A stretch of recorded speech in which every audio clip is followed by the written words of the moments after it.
Welcome to LucyTWWE, my weekly review of all things WWE. I'm Lucy T. Wow, so much to talk about. Okay, Survivor Series was quite honestly one of the best pay-per-views in a long time. We didn't get a Paige return until Raw, which was actually kind of anticlimactic, TBH. And Raw came out victorious at the Battle of the Brands with an epic finish, pinning husband against brother, brother-in-law against brother-in-law, and son-in-law against son. I was very glad that Jason Jordan, or as he's known around my apartment, or my brain, Blatant Boredom, didn't try to interfere or get involved, even though he was like, "Wow, Dad, I'm ready." This feud, triangle, hexagon, shapes are hard. Of a feud brewing between Triple H, Shane O'Mac, and Kurt Angle looks fun to me. Oh, and Braun and possibly Kane. Maybe a reinstatement of the Authority down the line? I love Shane O'Mac and Kurt Angle as much as the next dude, but do they really need to put themselves over and take a Survivor Series spot on their team when someone like, I don't know, Rusev could have joined? My prediction of Sami Zayn and KO ruining and costing SmackDown the win came true. Boy, did they pay for it on SmackDown. More on that later. Also, I was maybe almost crying during AJ Styles' effort against the Beast Incarnate, which Paul Heyman himself even gave the Phenomenal One some credit on Facebook. Poke me back, Paul. Raw was absolutely incredible this week. SmackDown was absolutely meh this week. We are going to try a different format today. So instead of recapping the shows chronologically about what happened, let's talk about 5 different things happening in WWE this week. Drink it in, man. The talk of the WWE Universe is these ambushes on the women's division on both Raw and SmackDown Live. And of course, Paige's return that came with it on Raw. So in the middle of the Fatal 4-Way on Raw with Bayley, Sasha, Alicia Fox, and Mickie James, Paige interrupts and returns to Monday Night Raw in an official capacity. With her friends from Tough Enough, little known fact, Paige was actually a judge, and these two ladies were contestants with Mandy Rose and MMA fighter Sonya Deville. So they interrupt the match, beatdown ensues, and I loved that Alicia Fox just booked it out of the ring. I was not such a fan of this like really awkward sneak attack that Alexa Bliss received backstage. I'm excited for Paige's return and for Mandy Rose and Sonya Deville to join the roster, as I think it will really breathe some new life into the dynamics for new storylines. But I thought this, like as a return, it was a little bit meh. Like the shock and awe was there of the trio giving them a beatdown, but I still would have preferred a Survivor Series return for Paige and wish that she didn't ruin it with all of her Instagram posts. Also, with these attacks, trying to establish themselves as tough women in the division as new girls on the block like you do in prison. But 3-on-1 isn't really that fair, so it's not actually that intimidating. Kind of like when Braun Strowman had a match with Enzo Amore to like show how strong Braun Strowman was. Pretty much the exact same thing happened on SmackDown Live, proving that they are the B show. Sorry, not sorry. Get your own ideas, man. It really just devalued the uniqueness of it happening on Raw. So Ruby Riott, Liv Morgan, and Sarah Logan from NXT attack Naomi as she's getting her makeup touched up. And even Becky tries to save her, but gets thrown on a table. Charlotte and Natty had a great rematch that got interrupted, and the bell rang, DQing the match by those 3. I was really enjoying that match. Thanks. I have to wonder, though, if each brand is adding 3, does that mean someone's about to be released? I'd like to see Dana Brooke released. Roman Reigns won the Intercontinental Championship from The Miz. And I am starting to wonder, like, if I'm cursed. Let's see. Big Cass injured himself right after our SummerSlam interview for Yahoo Sports.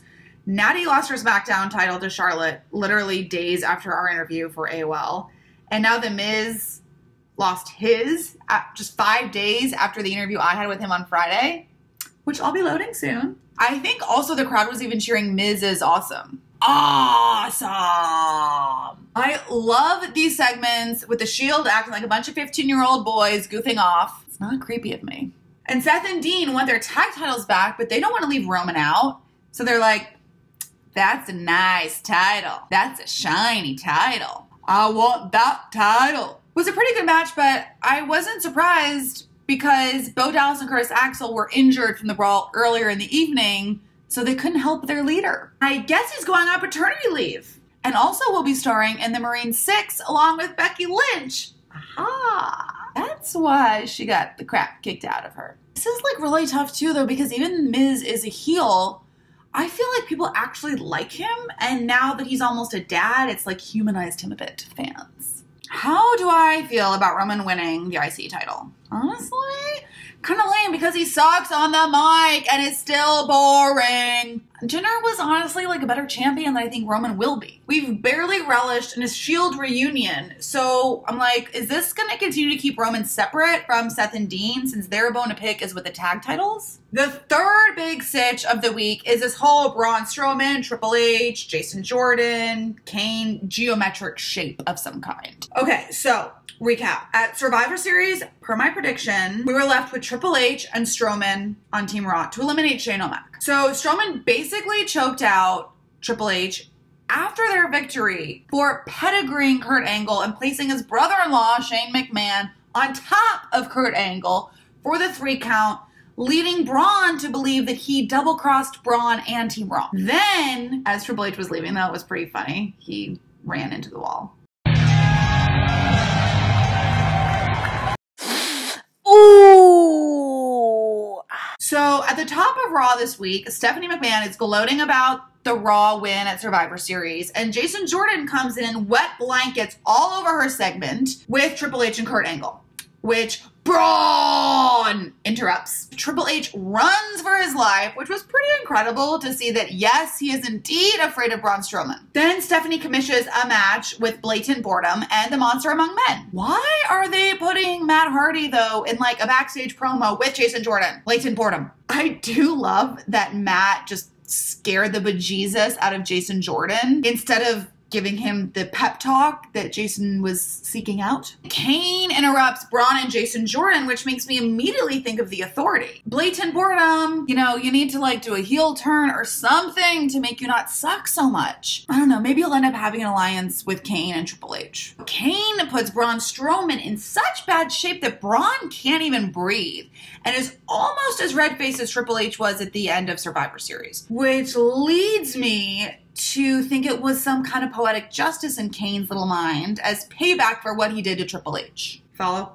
I also feel like the writers are just repeating what they did for the Kurt Angle, Jason Jordan love child reveal, in that they plan these cool moments without a clear direction of where it will land. Probably the most impressive this week overall was AJ Styles proving just how phenom he is at Survivor Series.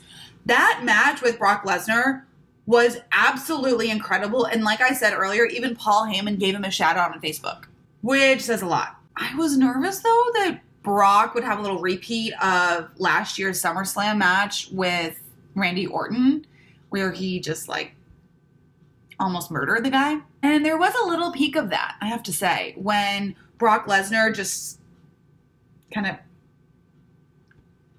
used AJ Styles' head like a basketball on the mat. It was pretty gnarly. And you can see when AJ entered SmackDown Live on Tuesday that he was hurting. AJ offers a rematch to Tinder Mahal, who decided to show up on the Jumbotron. Lame! And squashes the Singh brothers' attempt at a surprise attack. Come on. Next week on SmackDown, AJ will face Jinder and the Singh brothers in a handicap match, which I think is pointless, and I hope AJ Styles does not lose his title between now and Clash of Champions. Is Triple H still going to be wrestling Jinder Mahal in India in December? Sami Zayn and Kevin Owens meet their fate at the end of SmackDown after trying to avoid it this entire episode. They have this lumberjack match with the New Day as their punishment for costing SmackDown the Survivor Series win. At least Sami Zayn is doing more of a rude, sarcastic dance out to Kevin Owens' music instead of his jolly entrance. As far as a lumberjack match goes, this one was like pretty uneventful. An accidental hit from Baron Corbin to Bobby Roode spurs a brawl with everyone like most lumberjack matches end, which is the part I don't mind. This one had maybe one moment where Sami Zayn got destroyed by the lumberjacks. I don't know, for like maybe 4 seconds before he got back in the ring. In this kerfuffle, Sami Zayn takes advantage and does a little roll up and wins the match. Then it gets real juicy. Juicy fruit. Juicy. Kevin Owens does what he does best and just bounces and legs it up all the way, leaving Sami Zayn to fend for himself. So according to Daniel Bryan, he was never even intending on firing them. He just wanted to fuck with their heads the whole night. Savage. Raw obviously won this week because I literally could not even stay in my chair. And SmackDown just copied all of Raw's ideas. And they won Survivor Series. Additionally, I watched both Raw and SmackDown on Hulu this week. And since we always complain about Raw being an hour too long, it seems that Raw has like more commercials than SmackDown, because Raw was only an hour and 28 minutes on Hulu with the same amount of commercial breaks. And SmackDown was an hour and 22 minutes. Sign of the week goes to Braun played the game. Well, that wraps it up for this week. Thank you so much for tuning into LucyTWWE. Let me know if you guys like this new format. Happy Thanksgiving. Don't forget to subscribe and follow me on Instagram and Twitter at LucyTWWE for even more updates.